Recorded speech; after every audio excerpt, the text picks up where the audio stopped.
የምትመገቡት ማንኛውም ነገር በአንጀታችሁ ውስጥ ያልፋል። ስለዚህም የምትወስዱት ምግብ በአንጀት ጤና ላይ ከፍተኛ ተጽዕኖ ማሳደሩ ምንም አያስደንቅም።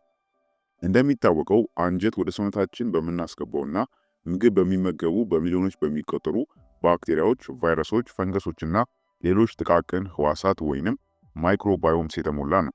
እነዚህ ህዋሳት በሚገባ ከተመገቡ ለአጠቃላይ ጤንነታችን ትልቅ ስጦታ ይሆናሉ። የአንጀት ማይክሮባዮም እንደ በሽታ መከላከያ ስርዓት እድገት፣ ለሰውነት ሜታቦሊዝም ይሄ ማለት ምግብን ወደ ኃይል የመለወጥ ሂደትና ለግንዛቤ ወይም ደግሞ የማሰብ ችሎታ ላሏቸው በርካታ ተግባራት በመርዳቱ ለአጠቃላይ ጤንነታችን እንዲሁም ደህንነታችን እጅግ አስፈላጊ ነው። የእነዚህ ጥቃቅን ህዋሳት ወይንም ደግሞ ማይክሮባዮም አንዱና ዋናው ተግባር አንጀትን ከውጪ ከሚመጡ በሽታ አምጪ ተዋሲያንና ጎጂ ሊሆኑ ከሚችሉ ጥቃቅን ህዋሳት ወረራም መከላከል ነው።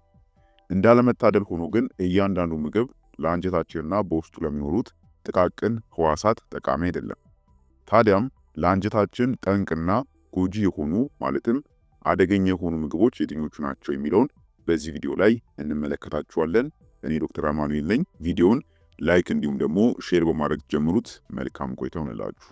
አንደኛውና የመጀመሪያው ለአንጀታችን አደገኛ የሚባል ምግብ በጣም የተቀነባበሩ ምግቦች ወይም ደግሞ አልትራ ፕሮሰስድ ፉድ ናቸው። በጣም የተቀነባበሩ ምግቦች የሚባሉት እንደ ጣዕም ማሻሻያ፣ ኢሚኒሲፋየር ወይም ደግሞ ውህዱን ጠባቂና ተጨማሪ ንጥረ ነገሮችን በመጠቀም በፋብሪካ የሚመረቱ ምግቦች ናቸው። እንደ ሶሴጅ፣ ሲሪያልስ፣ አይስክሬም እና ብስኩት ያሉ ምግቦች ለዚህ ምሳሌ የሚሆኑ ሲሆኑ እነዚህ ምግቦች አብዛኛውን ጊዜ የካሎሪ መጠናቸው ከፍተኛ ቢሆንም ንጥረ ነገራቸው ግን ዝቅተኛ ነው። እነዚህ ምግቦች ለጤናችን ጎጂ የሚሆኑበት ትክክለኛ ምክንያት ባይታወቅም ለዚህም በርካታ ምክንያቶች ሊኖሩ እንደሚችሉ ይገመታል። ሰሞኑን የወጣ አንድ ጥናት እንደሚያመለክተው እነዚህ ምግቦች ከ32 የጤና ችግሮች ጋር ግንኙነት ሊኖራቸው ይችላል። በተለይ በአንጀት ውስጥ በሚገኙ ጠቃሚ ባክቴሪያዎች ላይ የሚያሳድሩት ተጽዕኖ እንደ ዋና ምክንያት ይታያል። ጥናቱ እንደሚያብራራውም በጣም የተቀነባበሩ ምግቦች በአንጀት ውስጥ ባሉ ባክቴሪያዎች ላይ ለውጥ በማምጣትና የሰውነት መቆጣትን በመጨመር ለተጠቀሱት 32 የጤና ችግሮች መንስኤ ሊሆኑ ይችላሉ። በተጨማሪም ምግቦቹ ለተጠቃሚዎች ሳቢ እንዲሆኑ ተብለው የሚጨመሩ አንዳንድ ንጥረ ነገሮች የአንጀት ውስጥ መከላከያ ግድግዳን በማዳከም ለሰውነት መቆጣት፣ ለሆድ ድርቀት እንዲሁም ለክብደት መጨመርና ለቃር ስሜት እንደሚዳርጉ ጥናቶች ያሳያሉ። እነዚህ ምግቦች ሙሉ በሙሉ ማቆም የሚመከር ነው። ካልሆነ ደግሞ ባለሙያዎች የ80-20 ደንብን እንድንከተል ይመክራሉ። ይሄ ማለት በ80 በመቶ ጊዜ ጤናማ ምግቦችን መመገብ ሲሆን ቀሪውን 20 በመቶ ደግሞ ለፈለግናቸው ሌሎች ምግቦች መተው ማለት ነው። ነገር ግን አልትራ ፕሮሰስ የሆኑ ምግቦች ይሄ ማለት በጣም የተቀነባበሩ ምግቦች፣ በፋብሪካ የተቀነባበሩ ምግቦች ለአጠቃላይ ለጤንነታችን የሚመከሩ አይደሉም። መተው የሚኖርብን ምግቦች ናቸው። ሁለተኛ፣ የተጠበሱ ምግቦች። በዘይት ውስጥ የሚበስሉ ወይም ደግሞ የሚጠበሱ ምግቦች ሳቹሬትድ ፋትና ትራንስፋት የተባሉ ስብነቶችን ይዛሉ።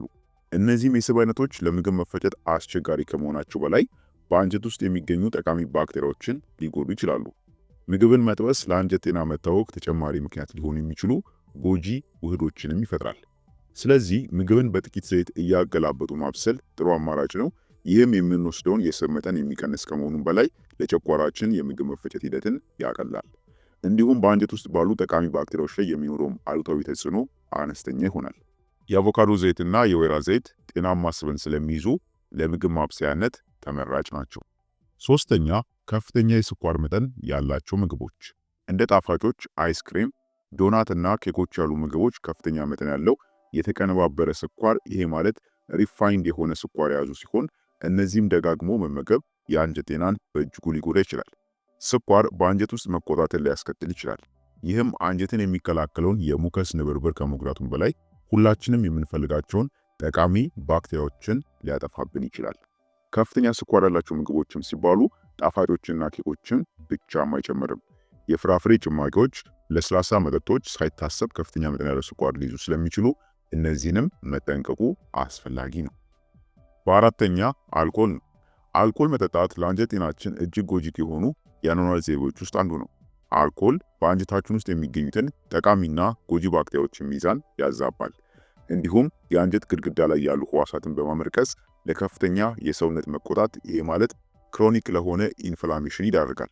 ይህም ጋስትራይተስ ይሄ ማለት የጨጓራ መቁሰል በመባል ይታወቃል። ልክ እንደ ስኳር ሁሉ አልኮልም የአንጀት መከላከያ ሽፋንን ሊያዳክምብን ይችላል። የተዳከመም የአንጀት ግድግዳ ደግሞ ከፍተኛ መጠን ያላቸው ጎጂ ንጥረ ነገሮች ወደ ውስጥ እንዲገቡ መንገድ ይከፍታል። ይህም ታዲያ በአንጀት ውስጥ የሚገኙትን ጠቃሚና ጎጂ ባክቴሪያዎች ሚዛን ሊያዛባ ይችላል። በዚህም ምክንያት ለሰውነት መቆጣት፣ ለተላላፊ በሽታዎች የመጋለጥ እድልን የሚጨምር ይሆናል ማለት ነው። አምስተኛ ቀይ ስጋ። ከፍተኛ መጠን ያለው ቀይ ስጋ መመገብ ለአንጀት ጤና ጎጂ ነው። ይህም በዋነኛነት በውስጡ ባለው ከፍተኛ የሳቹሬትድ ፋት መጠን፣ የፋይበር እጥረትና እንዲሁም ደግሞ ለሰውነት መቆጣት የመዳረግ ባህሪው ነው። ከእጽዋት ከሚገኙ ፕሮቲኖች ጋር ሲነጻጸር ቀይ ስጋ ለምግብ መፈጨት አስቸጋሪ ነው። ይህም ለምቾት ማጣት፣ ለሆድ መነፋትና ለሆድ ድርቀት ሊዳርግ ይችላል ማለት ነው።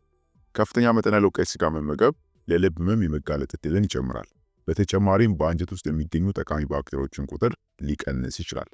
እንደ IBD ይሄ ማለት የአንጀት መቁሰል በሽታ ያሉ የጤና እክሎች ያሉባቸው ሰዎችም ቀይ ስጋን በአመጋገባቸው ውስጥ መቀነስ ይኖርባቸዋል። ምክንያቱም ለሆድ መረበሽና ለሌሎችም ከአንጀት ጋር የተያያዙ የህመም ምልክቶች ሊዳረጋቸው ስለሚችል ነው።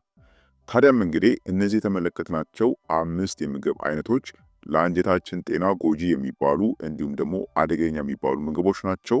አዘውትረን መመገብ የሌለብን ጥንቃቄ ማድረግ ያለብን የምግብ አይነቶች ናቸው ማለት ነው። እስፔሻሊ ደግሞ ከአንጀት ጋር የተያያዙ ችግሮች ላለባቸው ሰዎች እነዚህ ምግቦች የሚመከሩ አይደሉም ማለት ነው። ታዲያም በየቀኑ የምንመገባቸው ምግቦች የምግብ መፈጨት ስርዓትን ሊፈውሱ ወይም ደግሞ ሊጎዱ እንደሚችሉ ማወቅ አለባችሁ።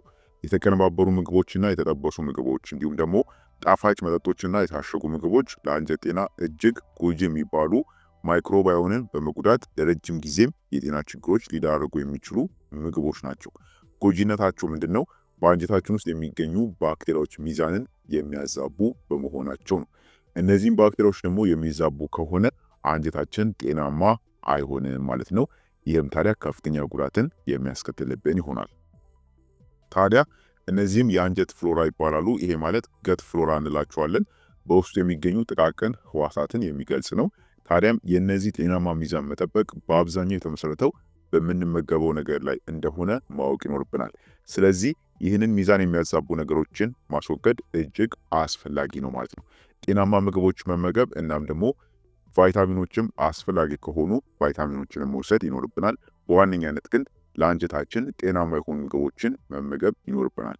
ለአንጀታችን ምን አይነት ምግቦች ጤናማና የሚመከሩ ናቸው፣ እንዲሁም ደግሞ ለአንጀታችን ጤንነት የትኞቹ ምግቦች መመገብ አለብን ለሚለው ደግሞ ቪዲዮውን የምሰራላችሁ ይሆናል ማለት ነው።